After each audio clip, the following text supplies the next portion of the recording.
గుండె జబ్బులు మరణాలు ఎక్కువ అయ్యాయి అని తెలపడం జరిగింది. షుగర్ ఎందుకు లో అవుతుంది? హై ఇన్సులిన్ లెవెల్స్ వల్ల. అంటే బాడీలో హై ఇన్సులిన్ అనేది డేంజర్ అని ఈ ట్రయల్స్ చెప్పగానే చెప్తున్నాయి. యూరోడయాబ్ అనే స్టడీలో డయాబెటీస్ లో మరణాలను గుర్తించే లక్షణాలు అనేవి waste strip ratio, BP, cholesterol అని, షుగర్ ఏమాత్రం కాదని చెప్పడం జరిగింది. వీటినే మెటబాలిక్ సిండ్రోమ్ అని అంటాం. దీనికి కారణం high insulin levels. Sugar patients లో రకరకాల కాంప్లికేషన్స్ ఉన్నప్పటికీ గుండె జబ్బులు అనేవి పేషెంట్ చనిపోవడానికి గల ప్రధాన కారణాలు. సింపుల్ గా చెప్పాలంటే షుగర్ ఉన్న వాళ్ళు గుండె జబ్బుల ద్వారా చనిపోతారు. యూకే జనరల్ ప్రాక్టీస్ డాటా ఒక 84,000 షుగర్ పేషెంట్ల పైన పరిశోధన జరిపింది. వీళ్ళలో ఇన్సులిన్ తీసుకునే వాళ్ళు గుండె జబ్బులు రెట్టింపు అయ్యాయి అని నిరూపించబడింది.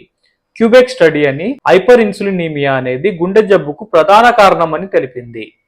సస్కచెవన్ స్టడీలో 12,000 పేషెంట్స్ పైగా జరిగిన పరిశోధనలో ఇన్సులిన్ ఎక్స్పోజర్ కి డెత్ కి డైరెక్ట్ అండ్ గ్రేడెడ్ అసోసియేషన్ ఉందని తెలిసింది.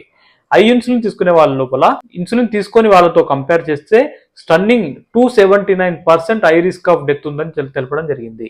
Dutch data